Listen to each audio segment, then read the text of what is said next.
Bonjour mes frères et sœurs, quelle joie, quelle grâce de savoir combien l'Esprit de Dieu est sur nous, qui nous conduit, qui nous parle comme il parle à ses enfants. Il nous dirige, il nous conduit, il nous reprend, il nous exhorte, parce que nous sommes des enfants de Dieu. Mais nous ne sommes pas toujours rationnels, malheureusement, en tant que disciples. En effet, des fois, il nous arrive de négliger l'engagement que nous avons pris envers Jésus-Christ, jusqu'à même, pour certains d'entre nous, de tourner notre veste, comme l'apôtre Pierre, qui a renié Jésus-Christ parce qu'il avait honte de rendre témoignage qu'il était un disciple de Jésus-Christ.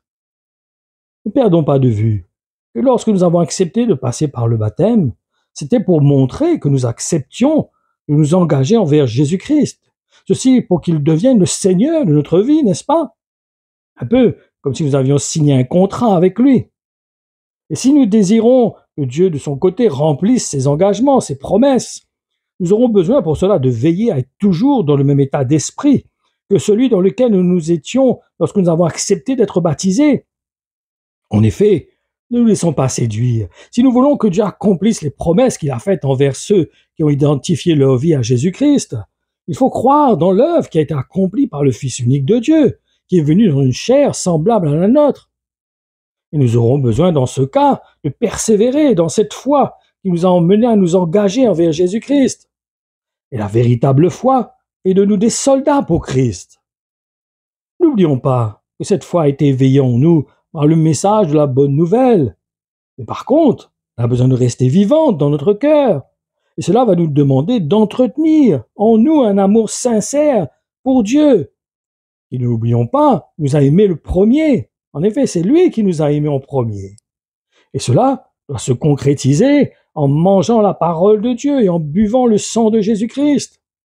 Ce qui va nous demander de porter chaque jour notre croix à l'image de Jésus-Christ, qui est représenté par la vie donc de Jésus, qui est le chemin qui nous conduit au royaume de Dieu.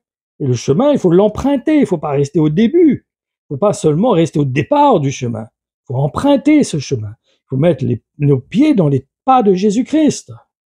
En effet, c'est Jésus-Christ qui a accompli les prophéties qui concernent le Messie.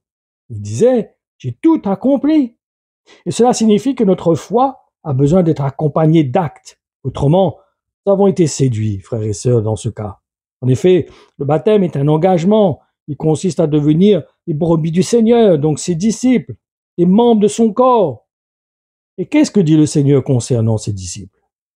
Et si vous le voulez bien, nous allons lire ce qu'il explique à ce sujet dans l'évangile de Jean, chapitre 10, dans le verset 16, où il dit « J'ai encore d'autres brebis qui ne sont pas de cet enclos. Celles-là aussi, il faut que je les amène et que je les conduise. Prendre ce chemin, elles entendront mon appel et obéiront à ma voix. Ainsi, il n'y aura plus qu'un seul troupeau, uni sous un seul berger. » Jésus-Christ dit qu'une brebis doit rester dans la bergerie et se laisser conduire par le berger. Cela signifie qu'elle ne fait plus ce qu'elle veut. Elle est sous le directive, elle se laisse diriger par le berger. Ainsi aussi de ceux que Dieu a établis sur la bergerie. Nous négligeons pas cela non plus. Et le Seigneur dit aussi au sujet de ceux qui veulent être ses disciples qu'ils doivent mourir à eux-mêmes et porter leur croix. C'est en effet ce que nous lisons dans l'évangile de Matthieu, au chapitre 16, et dans le verset 24 et 25, où il nous dit « Puis, parlant à tous ses disciples, Jésus ajouta « Si quelqu'un veut être mon disciple et marcher avec moi, qu'il renonce à tous ses droits sur lui-même, qu'il se charge de sa croix et qu'il marche sur les traces de mes pas. » En effet, celui qui est préoccupé de sauver sa vie ici-bas perdra sa vie véritable, mais celui qui acceptera de perdre sa vie ici-bas par amour pour moi, trouvera la vraie vie. Attention, que nous soyons tombés dans les séductions du diable en étant devenus tièdes. Personnellement, je reconnais que cela m'est déjà arrivé. Et nous pouvons le reconnaître lorsque nous avons repris notre vie en main en réalité. Comme cet avertissement qui se trouve dans le livre de l'Apocalypse, au chapitre 3 et dans les versets 15 à 17, où il dit « Je connais ta vie, tu n'es ni froid ni bouillant, comme je voudrais que tu sois l'un ou l'autre. Et puisque tu es tiède, c'est-à-dire ni froid ni bouillant, je vais te vomir de ma bouche. En effet, tu prétends, je suis riche, j'ai fait des affaires, j'ai amassé des trésors, je suis arrivé, j'ai tout ce qu'il me faut. Mais tu ne te rends même pas compte à quel point tu es misérable et pitoyable. S'il y a quelqu'un qui est pauvre, aveugle et nu, c'est bien toi.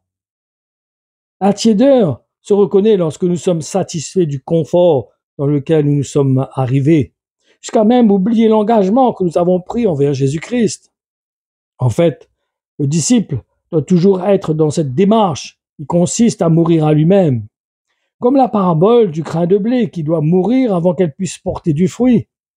C'est en fait comme une nouvelle naissance.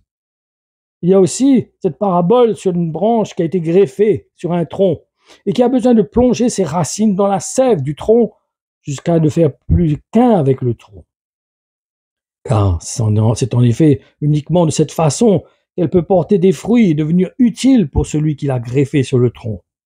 Effectivement, il ne faut pas oublier ce que le Seigneur enseignait concernant la branche sèche qui est coupée et jetée au feu, parce qu'elle n'est plus utile pour son maître. Mais faisons attention. N'oublions pas que c'est le berger qui prend soin de ses brebis et non l'inverse. Et en tant que brebis, nous devons avoir confiance dans l'amour qui anime le cœur du berger. Et si nous respectons notre engagement, qui a consisté à devenir des disciples, donc des brebis du Seigneur, nous devons avoir cette assurance qu'il prendra soin de nous, aussi bien du côté spirituel que matériel. Par contre, si nous sommes devenus tièdes et que nous n'entendons plus le Saint-Esprit, alors qu'il est en train de frapper peut-être à la porte de notre cœur, dans ce cas, nous avons besoin de nous repentir. Car ne l'oublions pas, la nature de Dieu, c'est l'amour, mais il agit quand même selon une certaine justice. Cette justice est exprimée dans sa parole, comme l'image des talents que tout le monde a reçus et que nous devons faire fructifier. En effet, l'exhortation que Jésus-Christ a adressée à ses disciples dans l'évangile de Matthieu, au chapitre 25, dans les versets 25 à 30, où il dit « Alors j'ai été pris de peur, je suis allé cacher ton argent dans la terre. Voilà, je te rends intégralement ce qui t'appartient. » Mais son maître répondit « Vaurien, fainéant, tu prétends savoir que je moissonne là où je n'ai rien semé et que je ramasse sur l'air où je n'ai rien répandu? Eh bien, tu aurais donc dû placer mon argent à la banque. Là, du moins, tu aurais rapporté quelque chose, de sorte qu'à mon retour, j'aurais récupéré le capital et les intérêts. Ôtez-lui donc le talent et donnez-le à celui qui en a déjà 10. Quant à ce bon à rien de serviteur, jetez-le dans les ténèbres du dehors, où il y aura des lamentations et d'amers regrets. » Il y a aussi l'exemple de la parabole des 5 vierges sages et celles qui sont insensées.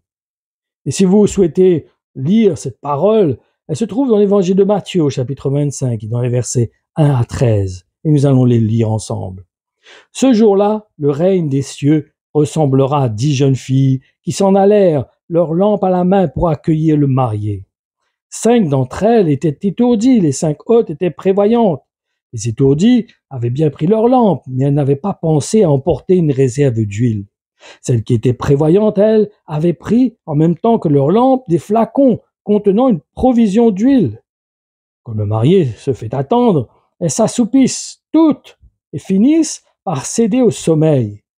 Mais en pleine nuit, un grand cri retentit. « Voilà l'époux, il arrive, allez l'accueillir !» Toutes ces jeunes filles se réveillent et préparent leurs lampes. Alors les étourdies s'adressent aux prévoyantes. « Donnez-nous de votre huile, car nos lampes sont en train de s'éteindre. » Et celles-ci leur répondent « Impossible, il n'y aura jamais assez pour nous et pour vous. Courez plutôt en acheter chez le marchand d'huile. » Pendant qu'elles sont parties en chercher, le marié arrive. Celles qui sont prêtes entrent avec lui dans la salle de noces et on ferme la porte. À la fin, les autres jeunes filles arrivent à leur tour, mais elles ont beau crier « Seigneur, Seigneur, ouvre-nous !» Il leur répond « Vraiment, je vous l'assure, je ne sais pas qui vous êtes. » C'est pourquoi, ajouta Jésus, « Tenez-vous en éveil, car vous ne pouvez jamais savoir ni quel jour ni à quelle heure je reviendrai. » En conclusion, sans besoin de nous encourager à entretenir l'engagement que nous avons pris envers Jésus-Christ, afin de ne pas laisser la tiédeur prendre le dessus sur notre foi. Celle qui est éveillée en nous par le message de la bonne nouvelle. Et ne l'oublions pas cette parole du Seigneur qui nous dit ceci. « Moi, je vous dis que c'est par une intervention soudaine qu'il défendra leurs droits aux disciples. Seulement, lorsque le Fils de l'homme reviendra, trouvera-t-il encore sur la terre des hommes qui ont confiance en lui? Alléluia. Seigneur, merci pour ta parole. Merci, Seigneur, pour l'œuvre de ton Saint-Esprit. C'est lui qui nous garde éveillés. C'est lui qui nous emmène à rester soit tiède, soit froid ou soit bouillant. Parce que lorsque nous sommes froids, nous avons un cœur brisé, nous sommes repentants, nous cherchons ta face et le Saint-Esprit vient nous réveiller. Celui qui est tiède est déjà éveillé. Il n'y a pas besoin d'être éveillé puisqu'il est déjà éveillé. Et celui qui est tiède, c'est celui qui ne réalise pas sa condition, son état, qui néglige ce qu'il est en tant que disciple de Jésus-Christ. L'appel qu'il a pris, l'engagement qu'il a pris envers Jésus-Christ. Ce contrat qu'il a signé entre lui et Jésus-Christ. Combien nous devons ranimer ce zèle. Crier au Seigneur que son Saint-Esprit en nous aide à ranimer le zèle qui était dans notre cœur lorsque nous avons pris la décision de nous unir à Jésus-Christ. Soyons de vrais disciples, que le Seigneur nous accorde sa grâce d'être de vrais disciples qui marchent dans une attitude d'obéissance, qui cherchent la volonté du Maître, qui veulent suivre leur Maître, qui veulent accompagner leur Maître, qui veulent être utiles pour leur Maître. Seigneur, aide-nous à être utiles pour toi.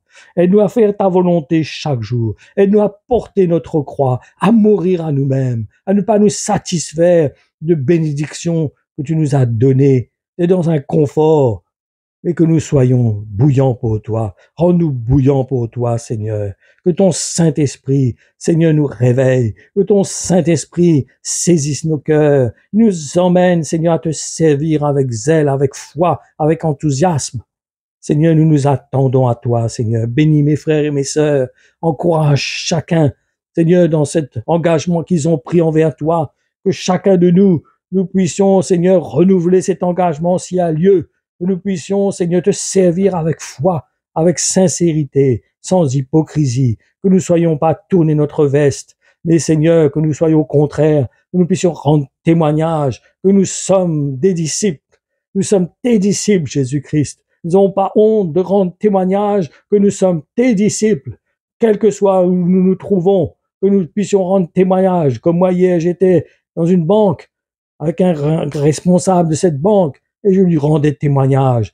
Pas trop longtemps de cela, j'étais avec le maire de la ville où j'habite et je lui rendais témoignage que Jésus-Christ l'aime et qu'il veut la sauver, qu'il veut qu'elle remette sa vie entre ses mains, car Seigneur, notre Dieu est un bon berger, il prend soin de ses brebis. Seigneur, nous te bénissons, nous te rendons grâce. Équipe nos cœurs, Seigneur. Fais de nous des vrais serviteurs qui sont utiles pour leur maître. À toi la gloire, Père, au nom de Jésus. Amen.